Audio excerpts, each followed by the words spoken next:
이튿날 저희가 행하여 성에 가까이 갔을 그때 베드로가 기도하려고 지붕에 올라가니 시간은 제6시더라.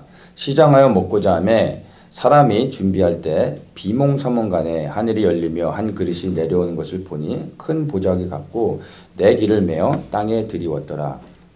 그 안에는 땅에 있는 각색 네 발 가진 짐승과 기는 것과 공중에 나는 것들이 있는데 또 소리가 있으되 베드로야 일어나 잡아먹으라 하거늘 베드로가 가로되 주여 그럴 수 없나이다.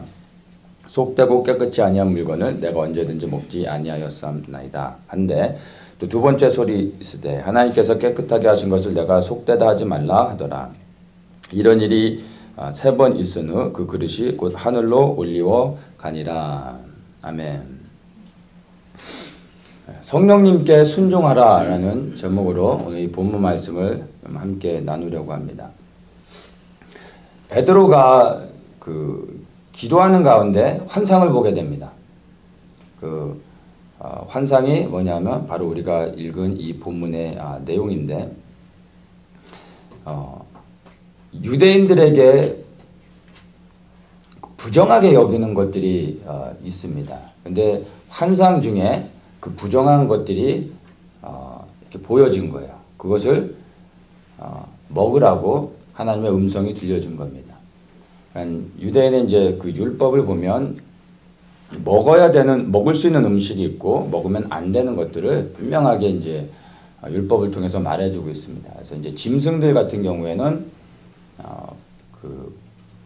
발이 갈라진 것, 굽이 갈라진 것, 그리고 되새김질을 하는 짐승, 이 두 가지의 조건이 맞아야 먹습니다. 그러니까 뭐 소 같은 거, 염소나 양 같은 거 이런 건 먹을 수 있죠. 근데 돼지는 먹으면 안 됩니다. 굽은 갈라졌는데 되새김질을 안 하기 때문에 유대인들이 부정하게 여기는 짐승 가운데 제일 첫 번째라고 말할 수 있습니다. 그리고 이제 물고기는 비늘이 있고 지느러미가 있어야지만 먹을 수 있습니다. 새 같은 거는 무엇을 먹지 말아야 되는지를 정확히 언급해 줍니다. 그래서 뭐 솔개라든지 까마귀라든지 뭐 올뱀이라든지 이런 것들을 분명하게 언급해 주고 있습니다. 근데 지금 환상 가운데서 이렇게 내려온 것이 먹어서는 안 되는 것들이 내려왔고 그것을 먹으라고 한 겁니다. 그러니까 우리가 쉽게 이해하려면은 예를 들어서 그 환상이 뭐냐면 이제 돼지 족발이 내려왔다고 생각하면 되는 겁니다. 족발이 내려오면 항상 따라오는 게 있죠. 이제 새우젓입니다. 저희 족발은 항상 새우젓이랑 먹어야 되죠. 근데 돼지를 먹으면 안 되는데 새우도 유대인들은 먹어서는 안 되는 겁니다. 그러니까 비늘이 없기 때문에 새우도 절대 먹어서는 안 되는 거죠. 그러니까 돼지 족발을 새우젓을 찍어서 먹으면 유대인들이 볼 때는 정말 가증한 음식이 되는 겁니다. 제가 이제 제일 좋아하는 음식 중에 하나인데 유대인이 안 된 게 너무나 감사하죠. 자, 이렇게 돼지 족발이 내려와서 베드로에게 이것을 먹으라라고 한 거예요. 그랬더니 베드로가 당연히 안 됩니다. 라고 말을 하면서 이제 14절에 대해서 얘기합니다. 그러니까 13절에 베드로야 일어나 잡아먹으라 라고 했더니 14절에 베드로의 고백이 주여 그럴 수 없나이다. 속되고 깨끗이 아니한 물건을 내가 먹을 수 없습니다. 라고 베드로가 이렇게 고백하고 있는 겁니다. 이 베드로의 고백의 근거는 이것을 거부하고 있는 근거가 뭐냐면 바로 율법이죠. 모세의 율법에서 이렇게 명하고 있기 때문에. 그러니까 모세의 율법이라 하면 곧 그들에게 있어서 율법은 하나님의 말씀인 거죠. 그러니까 하나님의 말씀에 순종하고자 안 됩니다. 이런 건 제가 먹을 수 없습니다. 라고 거부하고 있는 것입니다. 근데 가만히 이 상황을 보면요. 지금 환상 가운데서 내려와서 베드로야 이것을 잡아먹으라 라고 말씀하시는 분이 누굽니까? 성령의 음성이죠. 성령이라 하면 곧 하나님이신 겁니다. 하나님이 말씀하고 계신 거예요. 근데 베드로는 지금 하나님의 말씀을 율법으로 거부하고 있는 것입니다. 그러니까 율법 또한 하나님의 말씀인데 하나님의 말씀을 가지고 하나님을 거부하고 있는 거라고 우리가 이해를 하면은 되는 겁니다. 지금 이런 상황이 좀 이해가 되십니까? 그래서 베드로가 거부할 때 얘기하는 것이 속되고 깨끗지 아니한 물건이기 때문에 거부할 수밖에 없다고 말하고 있습니다. 그러니까 속되고 깨끗이 아니한 것. 깨끗이 않다는 것은 더럽다는 얘기죠. 속되다라는 것은 unholy에서 거룩하지 않은 것을 말하는데 부정하다라는 얘기죠. 그러니까 부정하고 그리고 더러운 것은 유대인은 먹을 수 없다라는 것을 이제 얘기해 주는 겁니다. 근데 이 본문의 내용에서 자세히 보면 부정하고 더럽다라고 말하고 있는 그 대상이 사실은 이 본문에서 누구를 말하고 있냐면 고넬료를 말하는 겁니다. 고넬료. 고넬료를 말하고 있는데 이 고넬료는 이방인이죠. 그러니까 부정하고 더럽게 여기는 것을 곧 이방인들에 대한 유대인들의 태도였던 것입니다. 성령 하나님께서 베드로를 고넬료에게 보내 그 베드로가 전하는 말씀을 통해 구원을 얻게 하려고 했는데 베드로는 예수님을 믿는 그리스도인이요 또한 예수님의 제자임에도 불구하고 아직 유대인으로서 그 율법이 그를 장악하고 있는 것들을 우리가 보게 되는 것입니다. 그래서 하나님의 말씀에 순종하기보다 오히려 율법으로서 하나님의 말씀을 거부하고 있는 것을 이제 우리가 보게 되는 것입니다. 이 당시만 해도 초대교회 대부분 이제 예루살렘 교회 중심으로 움직였습니다. 예루살렘 중심이라 하면 예루살렘 안에 이 교회의 핵심 멤버들은 대부분이 유대인이었습니다. 그래서 베드로조차도 그리고 교회 대부분의 성도들이 다 예수님을 믿으면서도 아직 유대인의 그 율법이 몸에 젖어 있어서 예수님의 말씀과 그리고 율법이 충돌하고 있는 것을 이 베드로의 모습을 통해서 우리가 보게 되는 것입니다. 그런데 이 환상과 성령 하나님의 음성을 통해서 베드로가 이제 순종하게 되죠. 순종하고 나서 그 다음에 고넬료를 만납니다. 고넬료를 만나고 복음을 증거하자 고넬료와 그 모여 있는 가족들이 예수님을 영접하고 그리고 구원 얻는 역사를 그가 직접 경험하게 됩니다. 그리고 나서 이제 그가 하나님의 역사하심들을 보면서 이런 고백을 합니다. 34절에 베드로가 입을 열어 가로되 내가 참으로 하나님은 사람의 외모를 취하지 아니하시고 각 나라 중 하나님을 경외하며 의를 행하는 사람은 하나님이 받으시는 줄 깨달았도다. 이렇게 이제 고백합니다. 여기서 이제 각 나라라고 하는 것은 이제 every nation, 곧 이방 민족을 이야기하는 겁니다. 그리고 하나님이 받으신다라고 하는 말은요, 하나님께서 구원하신다 이렇게 우리가 이해를 하면 됩니다. 그러니까 이 말을 다시 얘기하면 구원을 얻는 사람들이 누구라는 겁니까? 유대인들이 구원을 받는 것이 아니라 구원 얻는 사람들은 바로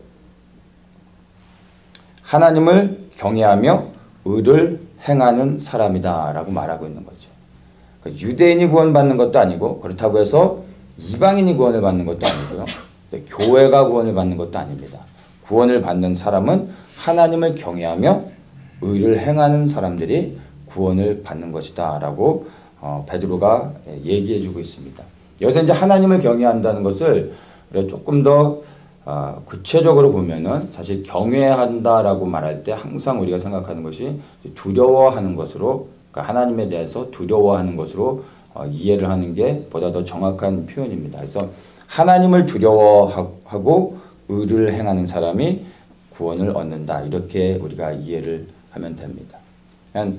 언뜻 보면은 하나님을 경외하는 것, 그러니까 하나님을 두려워하는 것과 의를 행하는 것 두 가지인 것처럼 보여지죠. 그래서 하나님도 두려워해야 되고 의도 행해야 구원을 얻는 것으로 생각해서는 안 됩니다. 이것이 두 가지가 아니라 하나를 말해주고 있는 겁니다.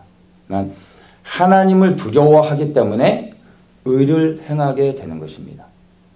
하나님을 두려워하고 또 의를 행하는 것이 아니라 하나님을 두려워하기 때문에 의를 행하는 것이 삶으로서 나타나게 되는 것입니다. 하나님을 사랑하는 것과 하나님의 말씀에 순종하는 것이 다른 겁니까? 하나님도 사랑하고 말씀에도 순종하는 겁니까? 하나님을 사랑하면 하나님의 말씀에 순종할 수밖에 없게 되는 거죠. 하나님의 말씀에 순종함을 통해 하나님을 사랑하는 것을 증명하는 것입니다. 동일하게 하나님을 두려워하게 되면 의를 행하는 삶을 살 수밖에 없게 되는 것입니다. 근데 이 의라는 것이 어떤 행위를 말하는 것이 아닙니다. 구원을 받고자 하는 어떤 행위를 말하는 것이 아니라 하나님을 두려워하기 때문에 삶에서 자연적으로 나오게 되는 행동들을 말하는 것입니다. 그래서 나의 믿음의 그 행동이 바로 의라는 것을 통해서 드러나는 것이죠. 우리가 열매를 통해서 그 나무를 안다고 말을 합니다.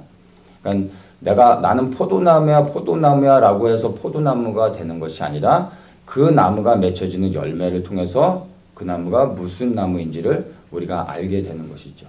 그래서 정말 내가 예수 그리스도를 믿고 있다면 예수 그리스도의 열매가 나의 삶 속에 맺혀져야 됩니다. 그것을 통해서 내가 예수 그리스도를 믿고 있는지 안 믿고 있는지를 분별하고 볼 수 있어야 됩니다. 그러니까 그냥 내가 믿습니다라는 고백과 내 안에 어떤 들어온 확신으로서 예수님을 믿고 그리고 예수님께 구원을 받고 그리스도인이라고 자신해서는 안 되고 내 삶에 나타나는 열매를 보셔야 돼요. 그 열매가 그리스도로 인하여 나타나는 열매인지 그것을 분별해야 되는 것입니다. 그 그리스도로 인하여 나타나는 열매가 없다면 나는 아직 하나님께 속한 사람이 아니라는 것을 사실 우리는 두려운 마음으로 그것을 분별해 볼 수 있어야 되는 것입니다. 그래서 하나님을 진정으로 두려워하는 자들만이 의를 행할 수밖에 없습니다. 죄를 끊어내고 하나님이 기뻐하시는 그러한 삶의 행동으로 그리고 삶의 그 아름다운 행함으로 나타나게 되어질 수밖에 없게 되는 것입니다. 그래서 죄를 끊어낸 다음에 그리스도인이 되고 구원을 얻는 것이 아니라 구원을 받았고 하나님께 속한 사람이 되어졌기 때문에 죄를 끊어내는 그러한 삶의 열매들이 나타날 수밖에 없고 아름다운 성령의 열매들이 내 삶 속에서 풍성하게 맺혀지는 것을 우리가 보게 될 수 있는 것입니다. 자, 이렇게 편견을 벗어버리고 베드로가 하나님의 말씀에 순종해서 고넬료를 만났더니 아름다운 성령의 역사심을 통해서 영혼의 구원 얻는 역사들을 우리가 보게 되는 것입니다. 자, 우리가 34절의 말씀 그대로 하나님은 사람의 외모를 취하지 아니하시고 함부로 아무에게나 속되다 말씀하시지 않는다는 것을 우리는 알고 있습니다. 그리고 이 말에 우리는 다 동의합니다. 그런데 그럼에도 불구하고 사실 우리도 모르는 사이에 우리가 알고 있는 성경의 말씀, 성경의 지식들로 나도 모르게 외모로는 판단하지 않지만 사람을 향하여 함부로 속되다 말하지 않지만 나도 모르게 그 사람을 판단하는 그 무엇이 있습니다. 근데 우리가 다른 사람을 판단할 때 그 판단의 근거가 나름 우리가 알고 있는 하나님의 말씀, 성경인 겁니다. 그것으로 우리도 모르는 사이에 사실은 판단하고 있는 것을 우리가 좀 알 수 있어야 됩니다. 동일하게 우리가 보는 이 본문의 말씀처럼 예수님의 수제자요 사도인 베드로조차 하나님께서 친히 말씀하시면서 이것을 잡아먹으라 라고 말씀하고 있는데 하나님의 말씀을 들으면서 베드로가 하나님의 말씀으로 하나님을 거부하고 있는 것을 볼 때 우리도 동일하게 이러한 실수들을 저지를 수 있다는 것입니다. 하나님의 율법, 하나님이 주신 율법, 하나님의 말씀으로 하나님을 거부하고 있는 이 베드로의 모습이 사실 우리의 삶의 현장에서 동일하게 우리가 성령께서 우리에게 말씀하실 때 우리도 모르게 우리가 아는 하나님의 말씀과 지식과 경험으로 하나님을 거부할 수 있다는 것을 두려운 마음으로 그것을 볼 수 있어야 됩니다. 이제 어린아이와 엄마가 있습니다. 근데 이 엄마가 이제 이 아이에게 야, 오늘은 우리 밖에 안 나간다. 집에서 우리는 하루 종일 있을 거다. 그래서 집에서 밥 먹고 집에서 TV도 보고 마음껏 놀아라. 오늘은 집에만 있을 거다. 엄마가 이제 아이한테 딱 그렇게 얘기를 했어요. 그리고 이제 오전이 지나고 오후가 됐습니다. 갑자기 엄마가 일이 생겼어요. 나가야 되는 상황이 생겼어요. 그래서 아이에게 얘야 옷 입어라. 우리 나간다. 그랬더니 이 아이가 안 됩니다. 우리 엄마가 오늘 집에 있어야 된다고 했습니다. 이렇게 말을 한 거예요. 그러면 이 아이가 착한 아이입니까? 똑똑한 아이입니까? 엄마 말을 잘 듣는 그런 아이입니까? 장래가 촉망되는 아이입니까? 만약에 옆집 엄마가 와가지고 얘야 우리 나가자라고 하면은 이 아이는 안 돼요. 우리 엄마가 나가지 말라 그랬어요. 라고 말하는 거죠. 그건 아주 똑똑한 대답인 거죠. 그런데 지금 엄마가 이 아이에게 얘기를 하고 있는 거예요. 엄마가 얘기를 하고 있는데 이 아이는 엄마가 오전에 했던 말을 붙잡고 엄마의 말을 지금 거부하고 있는 거죠. 실제 상황에서는 사실 엄마와 아이의 그 관계 안에서 뭐 이런 일은 일어나지는 않을 겁니다. 그런데 엄마와 아이 사이에서는 이런 일이 일어나지 않는데 하나님과 우리 관계 안에서는 이런 일들이 생각보다 많이 일어난다는 것입니다. 엄마의 말이 중요한 이유는요. 엄마가 그 말을 했기 때문입니다. 그런데 그 엄마의 말의 권위는요. 엄마가 없을 때 유효한 겁니다. 엄마가 그 말을 하고 엄마가 어딘가를 갔다면 그 엄마의 말을 순종해야 되는 것입니다. 그런데 그 말을 했던 엄마가 지금 나와 함께 있다면 그 엄마가 돌아왔다면 엄마가 전에 했던 말들은 아무런 의미가 없어요. 왜냐하면 지금 내 앞에 엄마가 있으니까 그 엄마의 말에 순종하면 되는 겁니다. 그런데 우리의 신앙의 삶 속에서는 그 삶의 현장에서 사실은 하나님의 말씀을 가지고 현장에서 우리를 만나주시는 성령 하나님의 그 음성 가운데 그 인도하심 가운데 우리는 알게 모르게 충돌을 일으키는 겁니다. 하나님의 그 말씀, 우리가 안다고 하는 하나님의 말씀의 그 잣대를 가지고 내 삶 속의 현장에 오셔서 말씀하시는 성령의 음성을 거부하고 때로는 불순종하며 부인할 수 있는 것이 우리 신앙의 삶의 현장에서 일어날 수 있는 일이라는 것입니다. 지금 베드로가 동일하게 이러한 실수를 저지르고 있는 것을 우리가 이제 보게 되는 것입니다. 하나님의 말씀을 지키려고 하는 그의 노력은 사실은 귀한 것이죠. 그런데 그 말씀을 지키려고 하다가 나의 삶의 현장에 찾아오셔서 말씀하시는 성령 하나님을 거부하고 있는 것을 우리가 보게 되는 것입니다. 율법을 순종하는 것이 중요합니까? 아니면 내 삶의 현장에 오셔서 말씀하시는 성령 하나님께 순종하는 것이 중요합니까? 우리가 그것들을 생각해 봐야 됩니다. 나의 삶의 현장에 찾아오신 그 성령 하나님의 그 인도하심을 거부하고 그냥 기록되어진 율법의 말씀을 붙잡고 있는 그런 모습이 우리 안에 없는지 우리는 생각해 봐야 됩니다. 과거에 이스라엘이 사실은 동일한 이런 실수들을 저질렀습니다. 그들이 생명 걸고 지켜왔던 말씀으로 말씀이 육신이 되어 이 땅에 오신 그들의 메시아를 거부해버렸습니다. 그리고 십자가에 못 박아 죽였습니다. 그들이 율법으로 그들의 메시아를 정죄해버린 것입니다. 이것이 바로 하나님의 말씀을 붙잡고 말씀에 순종하며 살아간다고 했던 이스라엘이 저질렀던 실수인 것입니다. 근데 오늘날 이스라엘의 죄악과 같이 동일하게 우리 교회도 그러한 실수들을 저지르고 있는 것을 우리가 볼 수 있습니다. 너무나 많은 것들이 있지만 가장 중요한 큰 하나를 얘기한다면 이 교회가 이스라엘을 버려버린 겁니다. 성경 속에서는 이스라엘의 회복에 대해서 말하고 있는데 오늘날 교회들은요 이스라엘의 회복을 버려버리고 우리 교회가 영적인 이스라엘이라고 말하며 그 이스라엘의 자리를 차지하고 있는 그러한 모습들을 우리가 보게 됩니다. AD 70년에 예루살렘이 완전히 멸망을 당했습니다. 그리고 이스라엘은 사라져 버렸습니다. 유대인들도 다 흩어져 버렸습니다. 더 이상 성경에서 말하고 있는 이스라엘은 찾아볼 수 없게 됐습니다.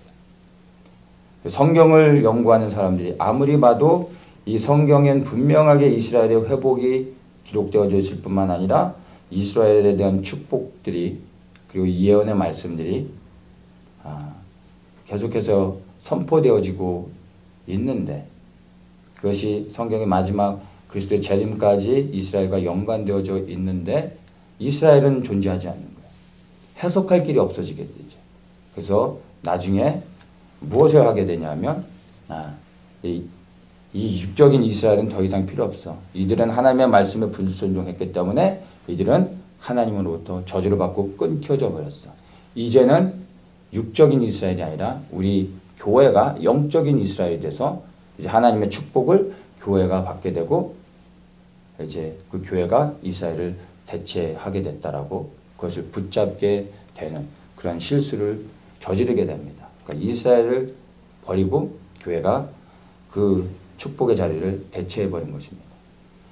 1948년에 이스라엘이 건국이 되어졌습니다.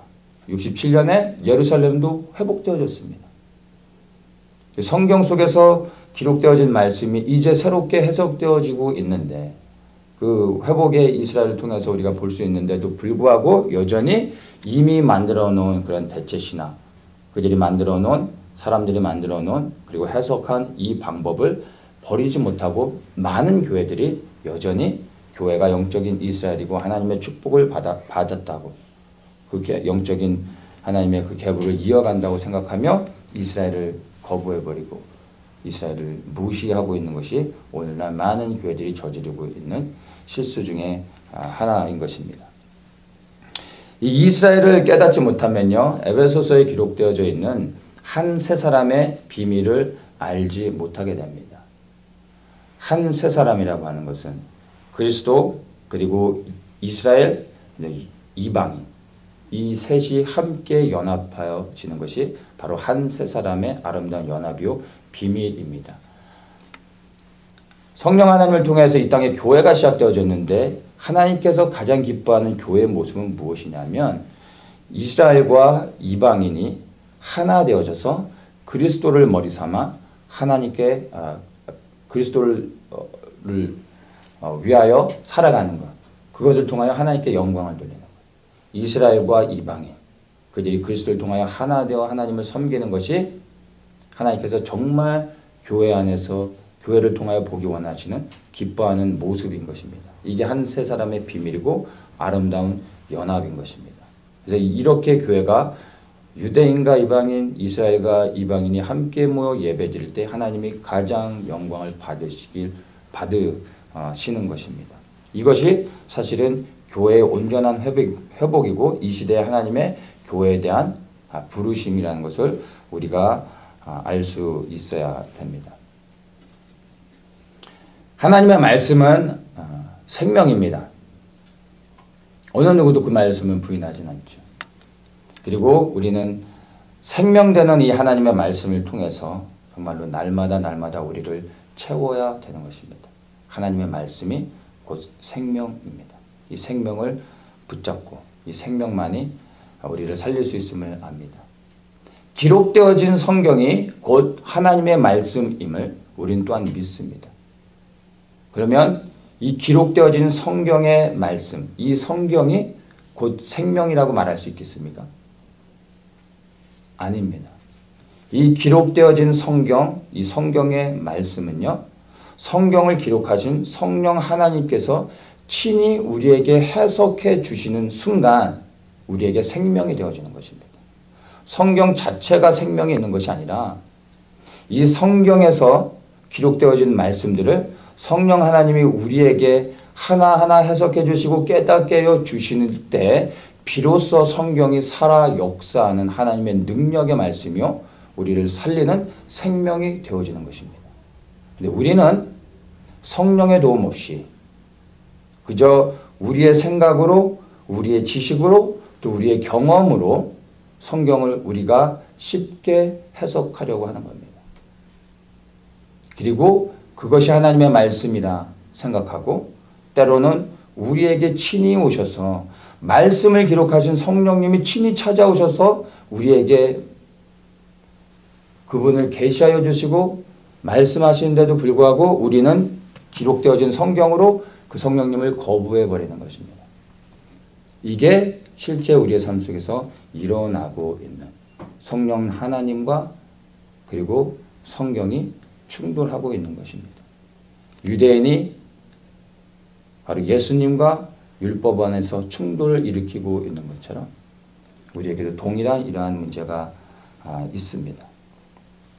우리는 성령 하나님께서 친히 성경을 통해서 해석하시고 우리에게 말씀하실 수 있도록 기다려야 됩니다.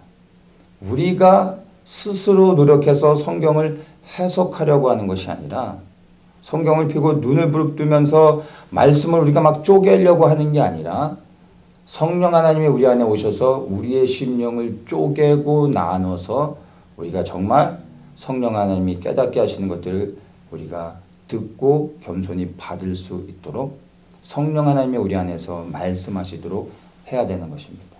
그럴 때 비로소 이 성경 안에 기록되어진 놀라운 비밀들이 계시의 말씀들이 우리 가운데 풀어지는 것입니다. 성령께서 우리 마음에 그리고 우리의 생각에 그리고 우리의 경험과 지식에 그리고 환상으로 그리고 계시로 우리에게 친히 말씀하실 수 있도록 성경을 붙잡아야 되지만 성경의 말씀을 우리가 붙잡고 이 말씀대로 살아가야 되지만 성령께서 친히 이 말씀을 우리에게 해석해 주시지 않으면 아무리 말씀을 붙잡고 있는다 할지라도 살아계신 하나님의 능력의 생명의 말씀을 우리가 얻을 수 없는 것입니다.